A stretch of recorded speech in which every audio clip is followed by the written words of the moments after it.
রংপুরে পলাশবাড়িতে খুব সম্ভবত হিন্দুরা মূর্তি তৈরি করছে একটা, জানেন আপনারা? রাম মূর্তি, রামের মূর্তি তৈরি করেছে। আর মুসলমান যারা প্রতিবাদ করেছে তাদেরকে মৌলবাদী এবং কি বলে তকমা দিয়েছে। নওজুবিল্লাহ। আচ্ছা বলেন তো ভাই, হিন্দুরা যতটা নিরাপদে বাংলাদেশে আছে, মুসলমানরা ভারতের তার 10 ভাগের 1 ভাগ নিরাপত্তা পায়। সেখানে মসজিদগুলোকে তালা দেওয়া হয়। আমরা দেখেছি শুভেন্দু এই কুখ্যাত সন্ত্রাসী যখন পশ্চিম বাংলার মুখ্যমন্ত্রী হয়েছে, মসজিদের ভিতরে ঢুকে সেজদারত মুসল্লির মাথায় পা দেওয়া হয়েছে, গরু কোরবানি করতে দেওয়া হয় নাই, চরম নির্যাতন করা হয়েছে। তার প্রতিবাদে প্রতিশোধ দিতে যে বাংলাদেশে কোনো হিন্দুর গায়ে আমরা আঘাত করছি, কারণ আমরা ইসলামের আদর্শে বিশ্বাসী। কোন এক এলাকার হিন্দুদের অপরাধে এই এলাকার হিন্দুদেরকে জুলুম করা যায় না। কিন্তু যেটা মূর্তি নির্মাণ হচ্ছে রংপুরে, এটার উদ্দেশ্য খুব খারাপ। এক হচ্ছে মূর্তি নাপাক, যেখানে মূর্তি থাকে আল্লাহর রহমত সেখানে থাকে না। বিশাল আকৃতির একটা মূর্তি তারা নির্মাণ করলো কি করে? প্রশাসন বাধা দেয় নাই কেন? এটা আমাদের প্রশ্ন। আগে তো বাধা দেওয়া দরকার ছিল। তারপর তাদের মূর্তি তাদের মন্দিরে থাকবে। মূর্তি যদি এত বড় বানায় যে মুসলমানের চোখ যায়, এদিকে মুসলমানের অধিকার খর্ব হয় না? কথা বলেন। কারণ মূর্তিকে মুসলমান নাপাক মনে করে, কি মনে করে? অতএব তাদের ধর্মীয় অধিকার রক্ষা করতে যে সংখ্যাগরিষ্ঠ মুসলিম যারা এই বাংলাদেশকে সৃষ্টি করেছে, তাদের অধিকারকে খর্ব করা কোনো অবস্থায় মেনে নেওয়া হবে না। এখানে একটা চক্রান্ত হচ্ছে কি আপনারা জানেন না? এটা একটা রাজনৈতিক চক্রান্ত ভারতের। এই জন্য মূর্তিটা নির্মাণ করছে। এটা হচ্ছে চিকেন নেক আছে, আপনারা জানেন?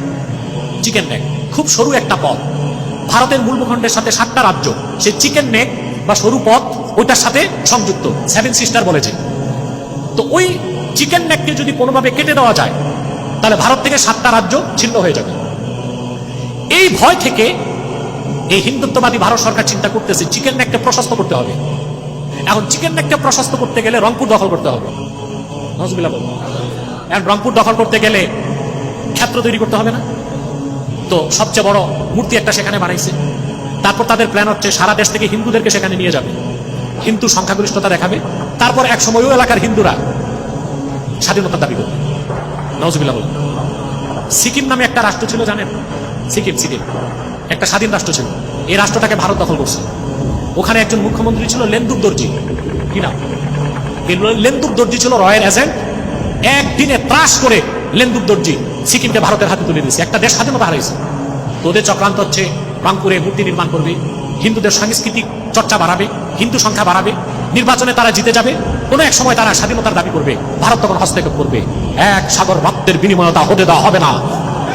হিন্দুত্ববাদী ভেঙ্গে চুরমার করে দেওয়া হবে না। আমরা সরকারকে বলবো এই মূর্তি অপসারণ করতে হবে।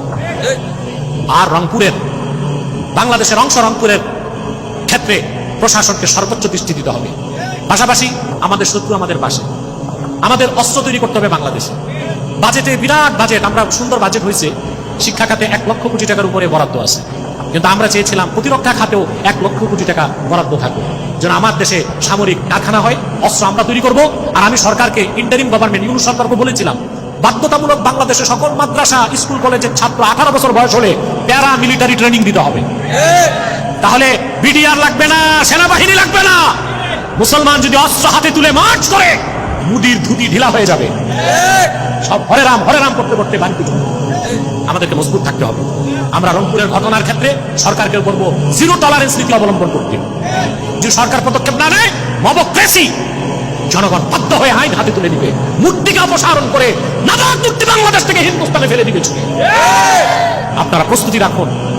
যদি এই দেশে আলেম ওলামা ডাক দেয়, আপনারা সাড়া দেবেন ইনশাআল্লাহ।